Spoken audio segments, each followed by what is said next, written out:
How to analyze people with dark psychology. This is where your journey of learning begins to wrap to a close. Nevertheless, it is critical for you to learn just a bit more about dark psychology and its effects before you move on. Remember, dark psychology is a potent tool that can be used to gain plenty of insight and intelligence, but at the same time, it can also be seen as a sort of weapon. People who do not know what they are doing may struggle to actively ensure that they avoid hurting other people, and unfortunately, when you are poking around in someone's mind, the damage that you can potentially do can be irrevocable in some situations, such as if you have inflicted some sort of trauma in your manipulation attempts.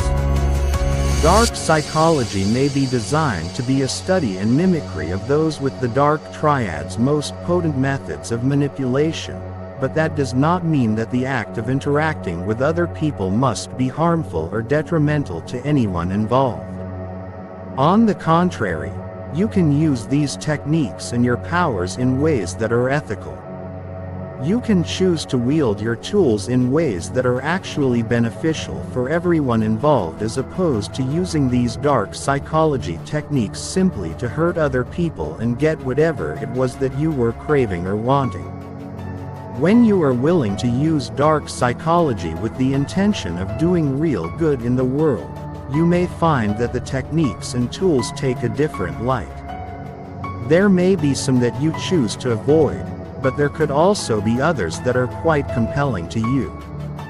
For example, what if you made it a point to use mind control techniques, but instead of convincing the other person that she was not good enough or too loud for you, you boosted her confidence, reminding her of how capable and beautiful she was. Suddenly, that technique that used to be insidious is actually quite compassionate. This chapter will serve to wrap everything up once and for all. Within this chapter, you will look at the harm that dark psychology can do to an individual. You will see several signs of manipulation and abuse. Then, you will be provided with an explanation of ethical dark psychology, as well as a brief guide to ensuring that your own usage remains ethical. Lastly, you will be shown several examples of dark psychology techniques being used in ways that are helpful and benevolent rather than harmful and destructive. Ethical dark psychology. As the name implies, ethical dark psychology would be the usage of dark psychology in ways that are not implicitly harmful. Of course, many people may argue that dark psychology is wrong, no matter who uses it, simply because it accesses one's mind, the most private part of one's self. Nevertheless, if you can keep your dark psychology ethical, you can find that you are actually doing plenty of good. That good energy that you put out into the world will help several people, and you never know just how far that ripple of one good deed will flow. This section will address 5 questions that you can ask in order to determine whether you are harmful or malicious in your attempts to get results from other people. What is the intention of this interaction? Who will this benefit? This question is the first one in the list. It is designed to make sure that whatever you are doing is not solely designed to benefit you. Remember, manipulators are those who tend to manipulate simply because they wish to take control of other people and serve themselves. When you are able to answer honestly that you have no interest in serving yourself but would rather see that other people are the ones benefiting, you are on the right track. Am I confident that I am doing the right thing with this interaction? This question forces you to figure out whether or not you are doing something that you truly believe is right, or if you are doing something that you feel obligated to do, or something that you know is ethically or morally ambiguous or simply wrong. When you can answer that you are, in fact, confident that you have chosen to do the right thing, no matter how you are approaching or interacting with someone else, then you can guarantee that you are actually going to be able to sleep with yourself. Remember, the true manipulators, the true ones that cause harm, do not care about this. They do not care that they are hurting people, so long as they get what they want. Am I being honest here? Now, this right here can eliminate several tactics from your repertoire that has been built up thus far if you are truly looking to remain ethical. However, you must make sure that you remember that people have their own free wills. You must be willing to respect that to ensure that you can actually make them happy or benefit them without assuming that they need someone there, holding their hand, and treating them like a baby that is incapable of caring for themselves. If you can do this effectively, you will be able to maintain their own autonomy. Will this interaction benefit the other person in the long term? This once again causes you to look at whether or not your actions are beneficial to the other party. You need to make sure that what you have chosen to do is something that you are confident will help the other party.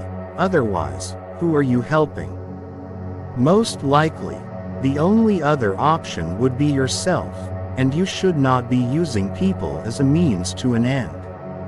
Will my choice in method allow a relationship based on trust to develop? This is the last question to ask yourself and is perhaps one of the most important. Will the way that you have chosen to influence the other person to damage your relationship with them, or will they still be able to trust you? Would they be able to trust you if you happen to tell them what you have done? If you have to feel like whatever you are doing must be hidden from the person that you are interacting with, it may be time to reconsider your tactics and what you seek to achieve. After all, you should not be making people feel like they do not get a say or like you think you know better than they do about what they want or need. Signs of manipulation. If you do find yourself on the receiving end of dark psychology with no regard for whether or not it is ethical, you may notice that you are suffering regularly. You will start to develop telltale signs of emotional abuse and manipulation. You may not be able to articulate it, but reading over this list could open your eyes to the truth. This section will go over 5 traits common to victims of manipulation. You feel depressed around the manipulator, especially if the manipulator is a partner of yours. It is common for you to feel like you are depressed or unhappy. This is because you have so much going on, even though you do not realize it. Behind the scenes, you are suffering from worsening self-esteem and confidence. Your demeanor is becoming more timid and resigned. You feel an immense obligation to the manipulator if you have been in a relationship of any kind with the manipulator, platonic, romantic, familial, or otherwise. You may be surprised to realize that you feel incredibly obligated to your abuser. This is often because obligation comes from manipulation, and you have been made to become obligated to the manipulator to allow for further control over you. You have had to change to fit with your partner. This is a huge red flag. If you feel like you have changed recently, especially if other people are also commenting that you seem like you have changed recently, it is entirely possible that you have, in fact, changed, and that is problematic for everyone involved. While relationships do involve both parties bettering each other, you should never feel like you have to change to make the relationship work. You feel like the manipulator is unpredictable despite potentially living with the person. You realize that you cannot predict how the manipulator will be responding to situations. They may not care about whatever has happened, or they may be incredibly frustrated about it, but you have no idea which it will be. It may seem like the other person is constantly volatile and changing, even when it is something minor. You are constantly feeling worthless. Relationships should be full of each other, valuing each other. However, the manipulator will oftentimes completely devalue you. They want you to think that you are dumb and not worth listening to. That means that you will be complacent and easier to control. If you are too busy worrying or feeling like you do not have the self-esteem to protect or encourage your own personal growth, you may find that you actually need to get out of the relationship altogether. It is entirely possible that you have a manipulator constantly devaluing anything and everything that you do. If you do something, they immediately tell you that it does not matter or that they will not really acknowledge it even though it may have been a big deal to you. Now, let us take one final look at what malicious dark psychology may look like.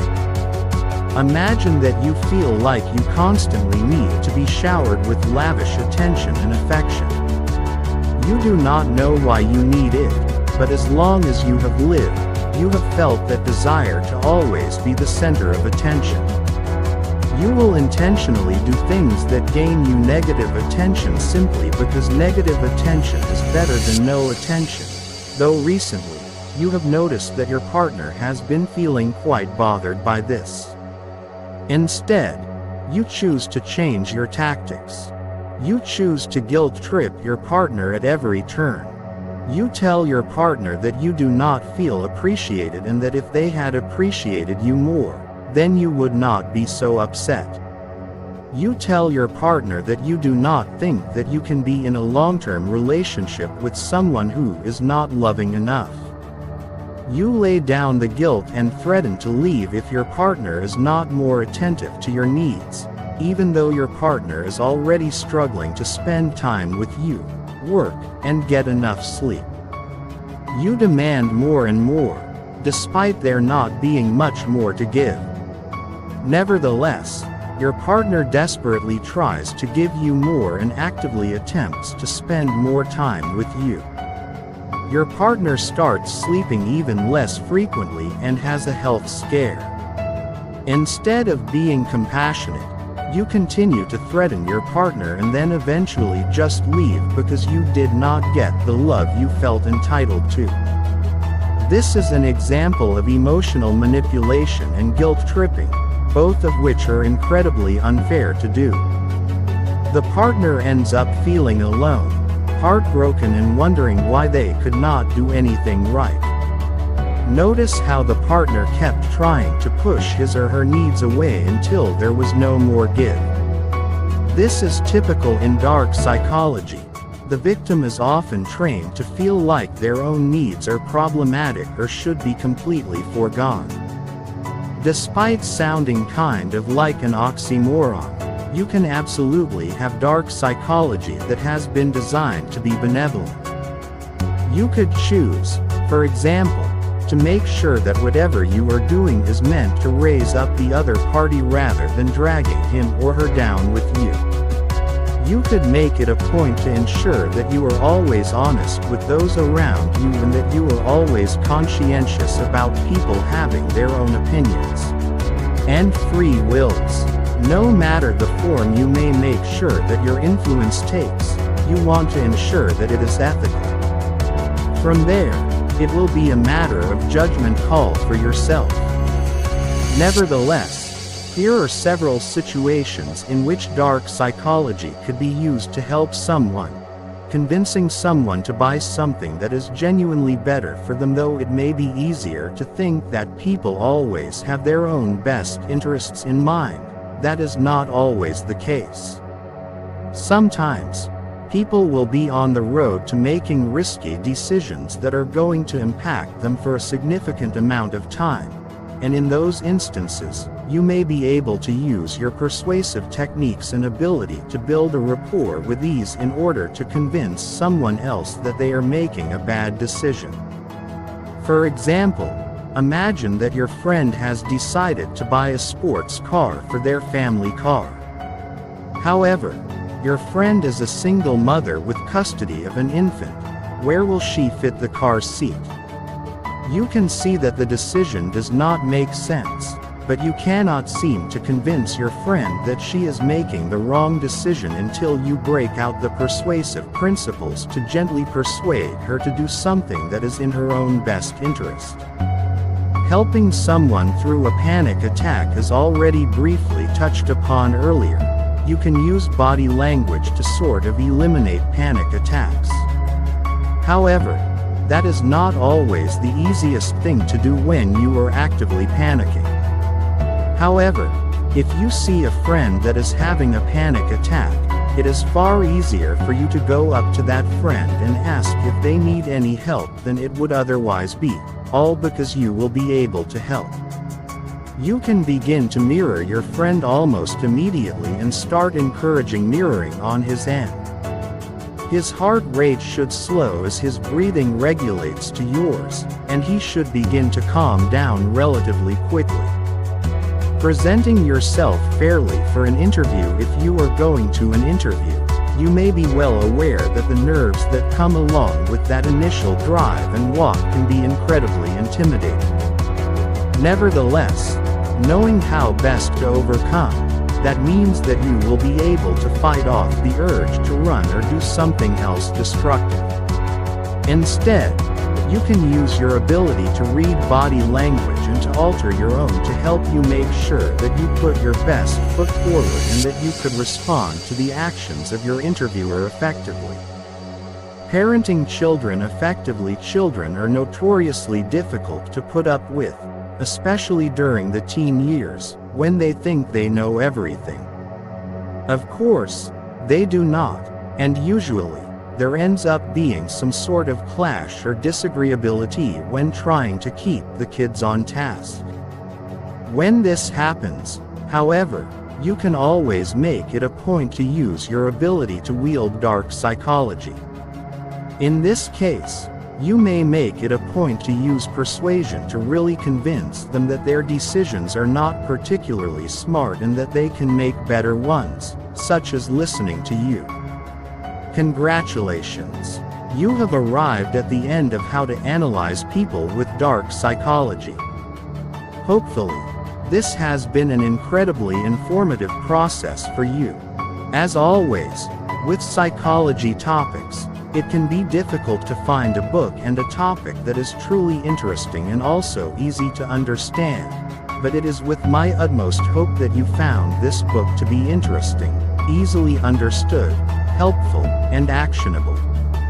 You have spent the last several chapters learning how best to utilize dark psychology and how to analyze other people.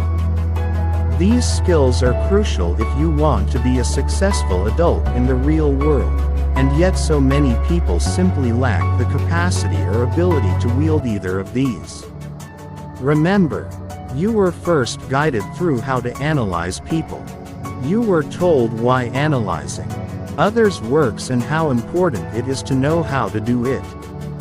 You were guided through identifying personality types and how best to use that information in order to gain special insight into the minds of others. You were taught about the difference between verbal and nonverbal communication, as well as the several aspects that exist in nonverbal communication. You then read through the 5 different forms of nonverbal communication: kinesics, oculesics, proxemics, haptics, and vocalics in order to better learn how to approach any situation with ease. You were given a guide on how to read body language, and how to control and falsify it as well. From there, you were taught about deception and lying, and finally, you wrapped up with dark psychology, teaching you anything that you would need to know to tie together analyzing others and the skills involved in dark psychology. Of course, there is still plenty for you to learn. Just because you have dipped in the tip of your toe does not mean that you are an expert. From here, you could delve further into dark psychology.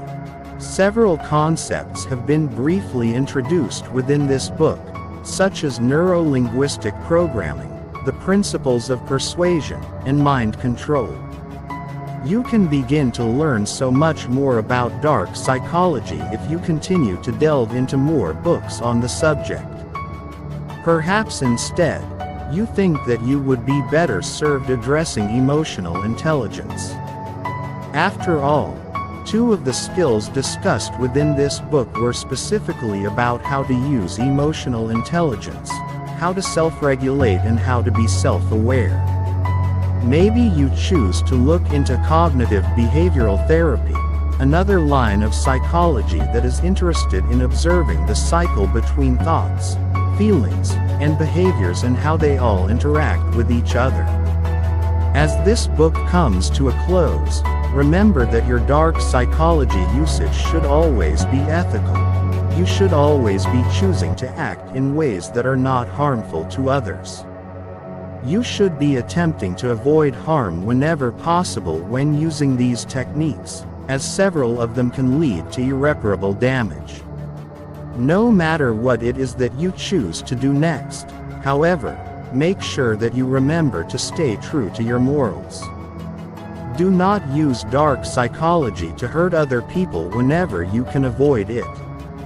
Make sure that you are always actively trying to help those in your area, and do your best to ensure that you do not end up victimized yourself. Thank you so much for allowing me to join you on this journey. While this book is coming to a close, the rest of your journey has not. There are several other books that will relate to this one if you have found this one particularly useful or compelling. Finally, if this book has served you well, a review on Amazon is always incredibly well received and appreciated. Thank you once more, and good luck on your journey through understanding dark psychology. Remember, this was only the beginning.